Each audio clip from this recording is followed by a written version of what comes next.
I guess. The point is, we've been working on some upgrades and we're launching our channel so that way you get the best content as always. And we hope that you enjoy it. And please go back and look at some of our past content. We have links to news stories, beautiful daily motivational quotes, and we hope that you check them out. And please share them. Our guest for today is Miss Valerie J. Lewis Coleman. Not only is Miss Coleman a published author, but she is also a coach and a mentor for other authors and encourages them to self-publish and teaches them how to brand themselves and get self-published and teaches them how to brand themselves once they are published. She calls it a left brain, right brain thing. And I think you'll be very fascinated with the conversation that me and Miss Coleman had coming up next. You're watching live in the DTV. Stay tuned. All right, we're recording. Mike is good. You look good. I look good. All right, we are ready. We are live. You're watching live in the DTV. We are joined today by Miss Valerie J. Lewis Coleman, who is a best-selling author and an award-winning publisher. Valerie J. Lewis Coleman serves professional speakers and experts to magnify and monetize their message by publishing quality books. With over 15 years of experience in the book business, she has published over 130 authors and helped thousands of writers navigate the challenges of self-publishing. This expert divulges industry secrets on avoiding the top 5 mistakes made by 95% of new authors. Pricing your book, how to sell, identifying shady publishers. Valerie hosts citywide book events, which have connected almost 700 authors to avid readers. Her dynamic presentation and knowledge of the business takes writers from pen to paper to publisher as they master publishing to make money. penofthewriter.com, and she has a YouTube pages as well.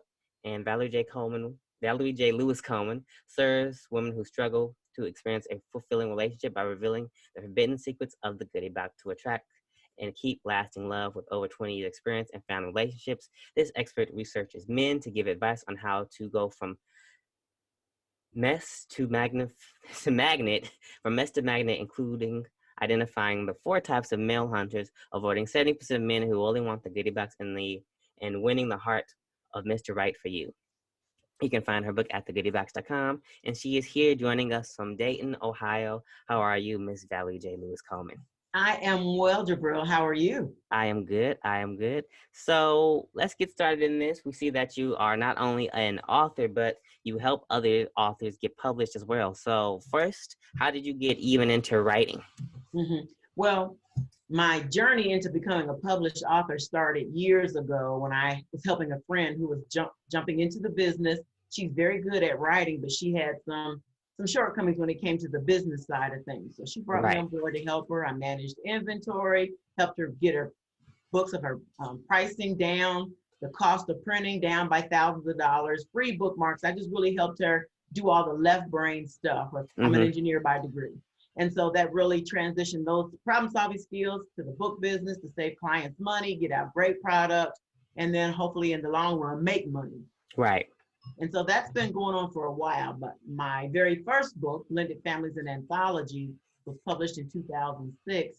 Although I was helping authors years before that in getting through the process, understanding the business, making sure they were taking care of all the essentials when it came to publishing a quality book. Okay, awesome. That's great. Blended Families, and that was your first book back in 2006. Okay, and you told us a little bit about yourself. You're an engineer by trade. So how does one go from being an engineer to being an author, and how does that left brain, like you was talking about, that problem solving, help you to become to be better sell your book and sell your authors? So one goes from engineering to the book business when the factory closes. That was my situation. Oh, okay. I was an automotive engineer, just like you're familiar in Detroit, automotive. I was an automotive engineer for General Motors, then Delphi. Right. And when our plant closed in 2007, instead of embarking on another corporate job or trying to work as an engineer for someone else, I decided to launch into my publishing company full time, Pen of the Writer. So the plant closed a year after my first book published, and I've been working towards that ever since. And the funny thing about being a left brain dominant person, which is where critical thinking, problem solving, reasoning, logic reside, is the fact that I can use those skill sets to save my clients money, make sure that they are positioned for success. And it requires a different side of the brain than writing. Writing is very right side, emotional, intuitive feelings. And so what happens for a lot of my clients is they are very right brain dominant, and they end up missing the mark on how do I make money? How do I publish my book correctly? How do I get in touch with my readers? So I kind of bridge the gap between the creativity of the right brain and the logic and business side that's required to be successful in the left brain. Right, right. Because you gotta step outside of yourself. And I remember when we were talking about some of your associates and colleagues as we were before we started the interview, and you mentioned a writer who we're both familiar with, Miss Sylvia Hubbard, and she said that she told me one time she said that authors and writers, well, authors, published authors, are introverts pretending to be extroverts. So you got to get that, because we're the creatives that we want to sit and want to create and want to make our work. But then if you want to get published, well, then now you have to learn how to sell yourself, how to market, how to do all those, again, like you said, right-sided brain things that come with analytical skills and problem-solving skills. Absolutely, So definitely yes. understand Sylvia that. is very correct with it because I'm an introvert. Nobody believes me, but there's a term out there called an ambivert, which means you are an introvert with extrovert qualities when you need to implement them. Right. So I prefer to be at home. Doesn't mean I'm shy. It just means that I don't do real well with small talk or idle chit chat. I get my energy alone, whereas extroverts are energized by being around people. That is not my testimony. Absolutely, absolutely. I understand. I consider myself an introvert. People are like, what, with you being on radio? And look, I do that for the purpose of what it is. But Absolutely. after that, look, I'm to myself most of the time. So Absolutely. you're also a published author yourself. How many titles have you published?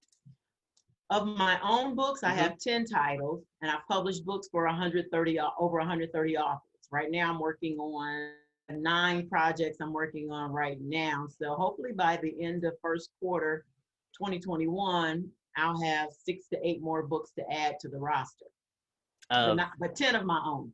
Okay. So for other authors, you help publish, and that's depending on the Absolutely. writer. Is Yes. Yes, yep. So that's your publishing company. So tell us a little bit about your books and your style of writing and publishing. Absolutely. Well, I've written in several genres. I have my novel, The Forbidden Secrets of the Goodie Box, relationship advice that your father didn't tell you and your mother didn't know, which is my only novel, and it's won numerous awards, and it's designed to really help women better understand themselves, fall in love with themselves, value themselves, and then understand men to attract not only a man, but a man of quality that would then be interested in a committed monogamous relationship. So even though it's a novel, it has real relationship advice that I quote from men. Sometimes they knew I was crying and sometimes they didn't. They call it ear hustling. Is that what y'all call it now? Yeah, Oh, yeah, some new term. Okay, so ear hustling.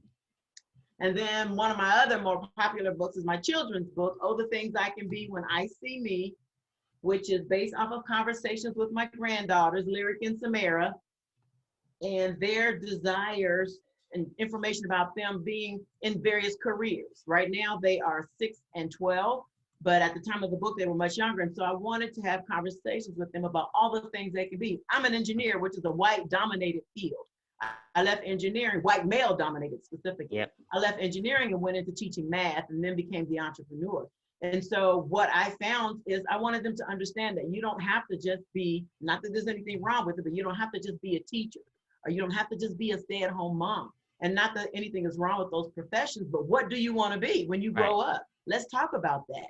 And so they've had different aspirations. And here recently now with Kamala Harris being vice president, that's another option I can add to my book, because I really wanted the little girls, specifically my grandbabies and other girls of color, to see women who have done what they say they want to do and who look like them. Yes.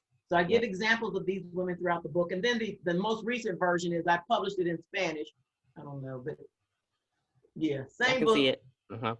Same book, but in Spanish. So I have the Spanish version of that as well. And then the other, I would say, of my most popular titles would be my book on publishing. I have a book for how to publish, and I have a book on the strategies of writing. And both of these books, they're not available on Amazon. They are available on my website. And I typically have them when I go speak at live events. So when I spoke at Sylvia's event, I had it. Tanita Johnson, I mentioned her. So it is written also in Detroit. So I have those books available for people in attendance, or they can get it off my website. Those are like the most popular books that I have right now. My Blended Families book came out in 2006, deals with step families. It's still, we still have step families from Yeah. here to eternity. We're going to have step family dynamics and the challenges with those. So that book is also available. Then my other books were specialty type titles, anthologies I published for other groups. I did a book for a high school, the a kingdom waiting, which dealt with high school students and their stories of overcoming loss and triumph and the young spirit. And I have another anthology, The Weight of Success, How to Hmm. Become an Overnight Success in 7,300 Days, and then Tainted Mirror. So I have tons of books that I've done for myself, and then lots of books, like I said, I've done for my authors. There's a couple of my authors in the background. Oh, those are the authors that you published. That was some of your success stories. Right. Just a Okay. couple of them. Yeah. So if you can share some of those with us, like what are some of the most famous authors and most famous titles that you've been a part of? Well, I would say my most famous author would be Vanessa Miller Pierce, who writes for 3 traditional publishing houses. She writes Christian fiction, Christian romance. And she was the author I started with back at the very beginning. We don't work together as far as me helping her with her business now, but she was my claim to fame, if you will. Hmm. Dr. Townsend, who was the image up at the top, she is my top selling author of all time. And her book is It All Started When I Stopped Using Lotion, One Woman's Journey from Chaos to Calm. And she was talking about how she was so busy being mom and wife and business person and sorority sister and church member and Girl Scout troop leader, all these other things, that Right. she was neglecting herself. Right. And so this book talks about her journey of understanding I had to take care of me first, with lotion being a metaphor for Hmm. all the little things that we as women do that we quit doing for ourselves so that we can take care of others. And then the other book you see there is Andrea Foy. Her book is Higher Power, How to Find, Get, and Keep a Job. She dealt with a lot of customer service type issues, and she was meeting people who were trying to be interviewed for positions. And she talked about how they were dressed and how they arrived late and they mumbled their answers, just all the different things that kept them from getting jobs. And so that book, both of those books have been bestsellers. And I have tons of other books. I have a book by Pastor Darrell Ward, which is Letters to My Son. He was retiring as pastor from his church here in Dayton. And he started writing notes for his son who was going to be succeeding him. And as a result, then he decided to take the message that he was giving for his son, the notes for his son, and compile it into a book. So he's been helping Christian leaders and pastors understand how to navigate the challenges of ministry and how to have a church and what all to do, with your church. Then I have a millennial. Well, she was a millennial and she's aged out now.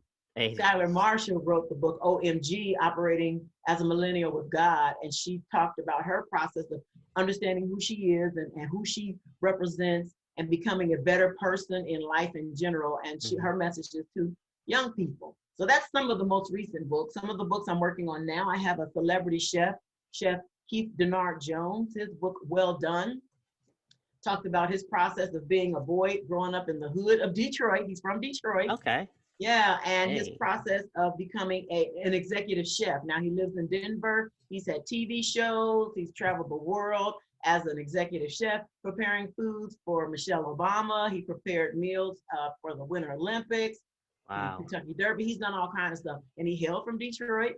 Now he's in Denver. So his book, Well Done, will release hopefully first quarter this year. Okay. So you've got quite a track record. I just kind of jotted down some of the things you're saying, but you were going from just one author to the other and the author. So you're just one author to the other. So you've been doing this clearly a while and have had much success with this. Absolutely. Absolutely. When did you first see that this was something that you could do full time, and first notice that, hey, I know I'm seeing something, a pattern here with myself as an author or in other authors, and I think I can really service and help them and better to sell them and produce them. Well, I started helping Vanessa in the late 1980s, 1990s. And so by the time her book came out and I was traveling with her, we kept running into people who were asking, well, how do I publish a book? Or they had a book and before I was getting into publishing, I was like, ooh, that book is awful. It just, things were all just messed. You could tell like they did it themselves. Right. Almost to the point where they did the cover themselves. They went to some printing company and had them print the book. It just was horrible. And I thought, oh my gosh. And the more I traveled with her and the more I ran into people, the worse I saw these books were getting. Then I started working with Vanessa, learning more about the business and realizing that people were overpaying for stuff. One lady I met while traveling with Vanessa and spent $150 for her copyright. Now, at that time, copyright was only $30. Now it's $65. So instead of paying $30 and doing it herself, she paid somebody $150. That's not a problem. I mean, that's the nature of business. There's going to be markup and profit. However, 500% markup for something she could have done herself really easily, to me, was a waste of money. So at that point, I was like, okay, I need to start helping these authors. I need to position them. So long before I published a book, about 2 years before I published my first book, I started holding conferences and workshops. That's the engineer teacher side of me. Let me show people how to do this the right way as self-published authors so that they can make money, so that they put out a quality book. Because my objective for my clients and those who I teach in live workshops and classes, virtual, etc., is to make sure their book debuts at what we have dubbed or has been dubbed level 3, which means it's been professionally engineered and designed to land paid speaking engagements, media attention, and sell books. There's like 32 million books on Amazon, Jabril. I'm sure you probably know that. 31.5 million of them never sell. Wow. Because they're junk. It's sad to say, but there's a lot of issues with the books that keep them from being able to be sold. And so I position my authors and my clients specifically to make sure that they can generate revenue while they're changing lives. It's a twofold mission for me: make money, change lives; make money and change lives. So that's really when it started. Started having workshops first, and then as I was having workshops, my whole goal was to teach people how to do it. There's a quote that says, "Give a man a fish, feed him for a day. Teach a man a fish, feed him for a lifetime." Allowed to, right? So my whole thing was, let me show you how to do this. Well, as I'm doing these workshops and conferences and bringing in speakers, I've had Lynette Calfani-Cox and Christopher Murray and New York Times best-selling speakers. Dan Pointer came to my conference to position people. I was at one of my workshops and a lady, she raised her hand, very polite. I said, "Yes, ma'am." She said, "I have a question." "Sure, what can I do for you?" "Okay." She said, "This is too much. I like all this. There's a lot involved." She said, I can't even, this is too much for me. What would you charge me to publish my book?" Hadn't thought about publishing for other people, just going to publish for myself. But then I realized that was the aha moment for me at that workshop in 2006. Not everybody is willing to put in the work to do it right. Not everybody has the time to put in the work to do it right. Not everybody wants to learn all that left brain stuff to make them successful, and people are willing to pay for my expertise. So at that point, I started publishing books for other people. So 2007 was the launching of Queen V, as in Valerie Publishing, where I publish other people, and that's where those 130 plus authors have come through. Amazing, amazing. And that's a wonderful journey that you've been on, it sounds like, especially when you're going talking to people, and then just that aha moment from that one conference or one question that came up. And with that, I'm sure you probably get this question a lot, and it's two questions actually. What advice would you give to someone that says, "You know what, I'm ready, I want to do it, but I want to do it and I want the adventure of it," to someone who says, "I'm going to self-publish, make my own covers, put my own books out, maybe sell through Amazon, but maybe they'll do that drop shipping thing," which personally I don't recommend, but to each his own. What advice would you give to someone who wants to self-publish though? Well, my advice to self-publishing is absolutely do it. A lot of people want to try to get traditionally published, that pie in the sky, that Oprah's couch experience. And what happens is traditional publishers tend to shy away from unknown people who haven't sold any books, people who don't have a platform. They shy away from them because that makes you high risk. They don't know if you're going to be able to sell books. They don't know if your book is worth, the momentum. And at the end of the day, if you don't have a significant presence on social media, you are a risk to them. And so I tell most people who come to me, I recommend self-publishing. That way you can learn the business. You can build your platform, your social media platform, as we were talking about, the branding and positioning that's necessary. You understand, not only do you learn the business, but now you can better negotiate a deal. Once you've sold 15, 20, 30, 40, 50,000 books, you prove to them, and that's of the same title. They're looking for single titles, for those kind of quantities. That proves to them that you have the wherewithal, the skill set, the platform, the following, the momentum to be able to not just publish a book, but make money from your book. So self-publishing positions you to be able to learn the business, make money, create a platform. And if your desire is to attract a traditional publisher, then you're better suited to do that when you are self-published first. Okay. And then that's the other side of the question. And you kind of answered it like you have to have some popularity, have some traction first. But what advice would you give to someone who doesn't say, I don't want the headache, I don't want to deal, I'm not, that's not me, that says, I want to go through a publisher and I know I need a team to help me produce this. Mm-hmm. So if you have someone like most of my clients are those type of people where they want a quality book, but they didn't want to take the time to learn it or figure it out or do it. Like, most things you can do anymore, you can find on YouTube or go online and search, you'll find all kind of information. The problem is not all the information is valuable. Not all of it is correct. And secondly, there's so much information, you can become overwhelmed. So for people who want the book, but don't want the process of doing it themselves, that's a service that I offer through Queen V Publishing. So what I do with my clients is those covers you see there and all of my covers, I don't do book covers. That is not my strength. I am not a graphic designer. I'm not an artist. I know what a good cover looks like. And when I work with my clients, we talk about the psychology of colors. We talk about fonts. We talk about the image. I direct them on even how to place their name on the book, not how to place it, but what version of their name to use. Married women versus single, those type of things make a difference. And then we talk about the cover content, the back cover content, your bio, your website, your synopsis. I pull all that together with my clients to make sure that they are positioned to generate revenue, get interviews. I've got clients who've had international interviews.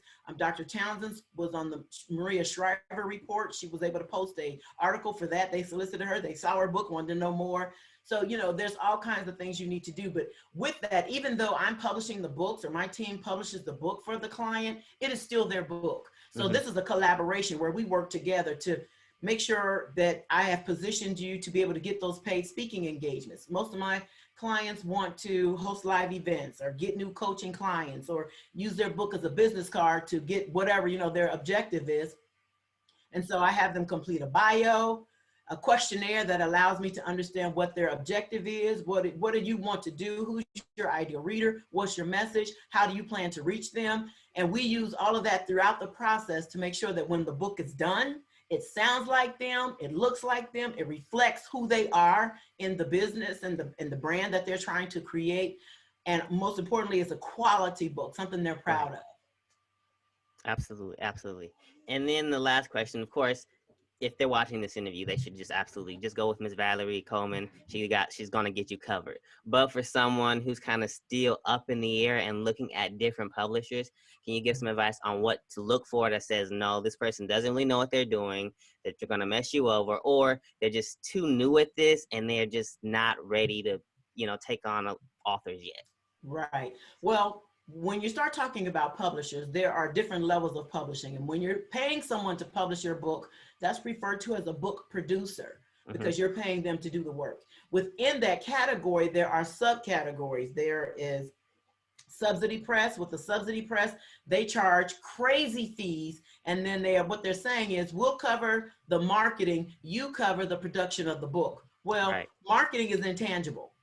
You may or may not sell a book based off of marketing. Just because they write a press release doesn't mean they're writing it well, doesn't mean it's SEO optimized, doesn't mean it's going to reach your ideal reader. So you want to shy away from subsidy presses. Then there's also print on demand publishers or vanity presses. Vanity presses are those companies that way overcharge and way under deliver. I heard of a young lady who spent $15,000 and got 100 copies of her book.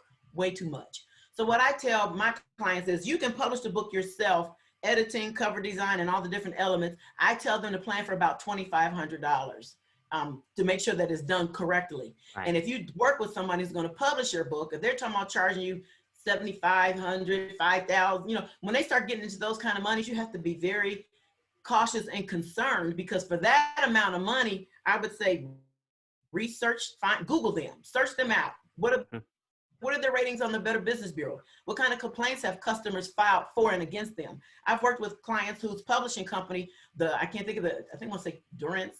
I don't want to say the wrong name. So we'll just say one of them I know one of them Trafford or Tafford, something like that, starts with a T. It was a father-son team. They were stealing millions of dollars from authors. They are now incarcerated.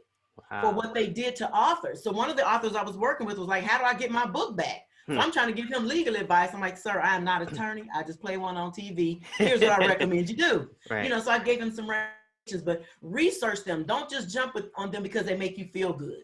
Make sure you get to talk to the lead publisher and ask questions about what are my upfront costs? What are my back end costs?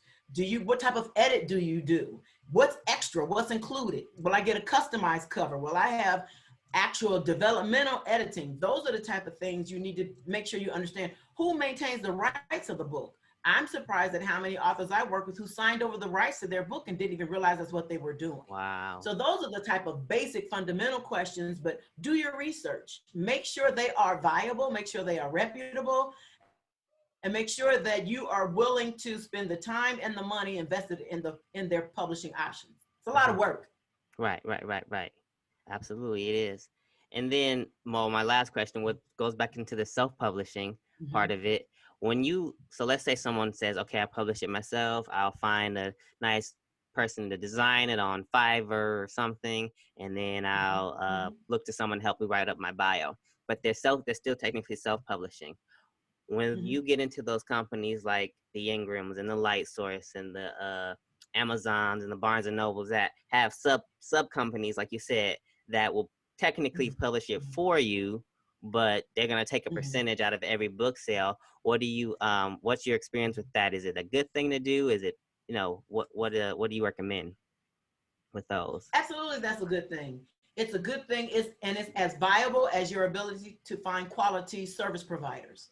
So Fiverr is a great place to go, but even with Fiverr, you have to know as an author, what are all the components you need on your book cover? If you hire a book cover designer, they will give you what you ask for. So if you don't know to tell them you need an embedded price in the retail price embedded in the barcode, if you don't know to tell them to put your bio synopsis and classification category, if you don't know to tell them those things, they'll give you what you asked for, which may not be the right thing.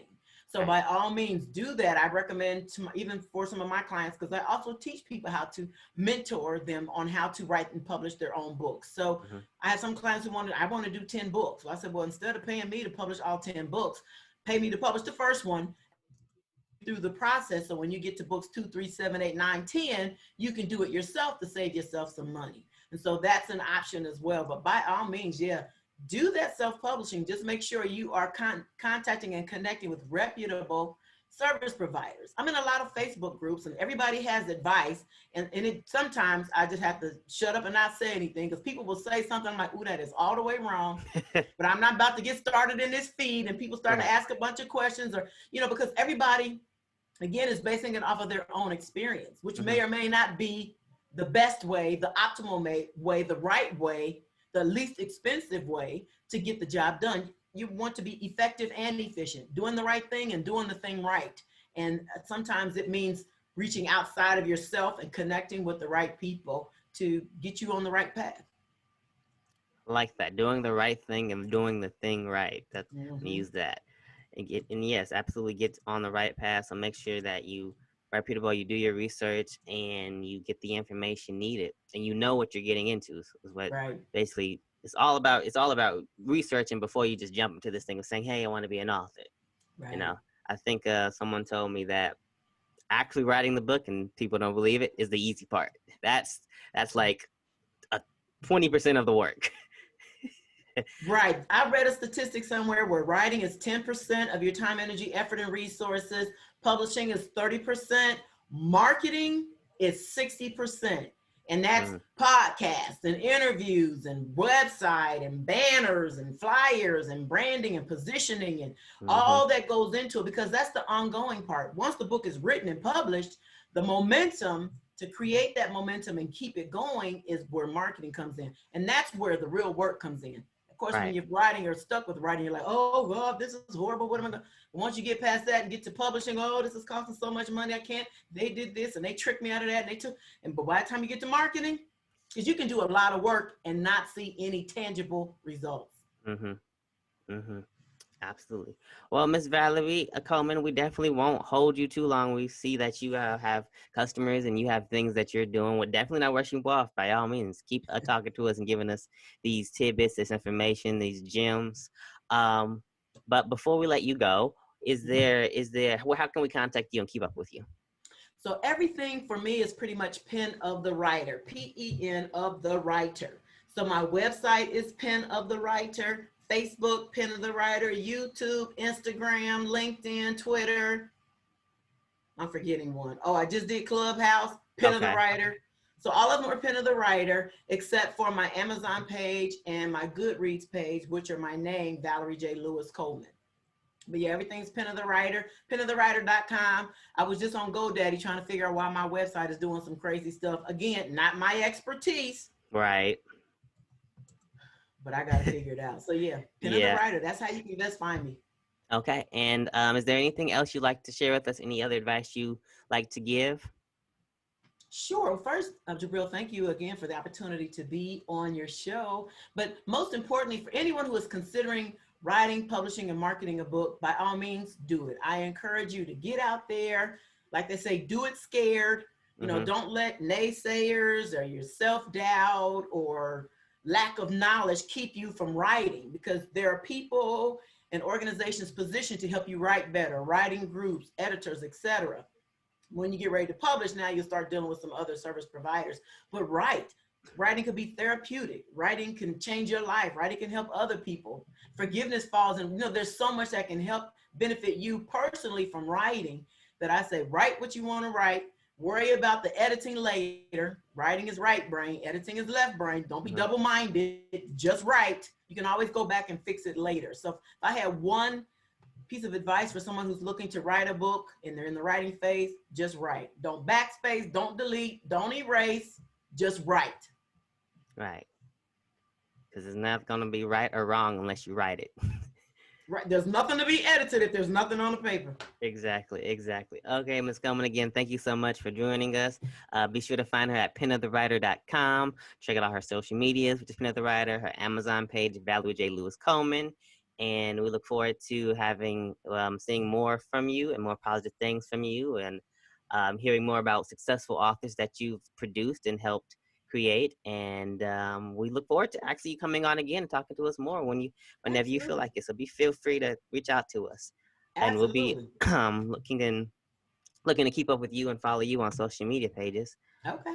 All right. So we will let you go. Thank you so much again for joining us. Thank you. Have a good day. Stay safe and wear your mask. Yes, absolutely. Stay safe, wear your mask. Thanks. Bye. This episode of Live in the DTV is brought to you by Penny Love Fitness. Penny Love Fitness. Ladies, spring is here and it's time to jump into your fitness game. Well, Penny Love Fitness is making it easy. With virtual classes, you can do right from home. That's right, you can jump into your new body and get in shape right from home. You can sign up for a class today by heading over to pennylovefitness.com. That's pennylovefitness.com.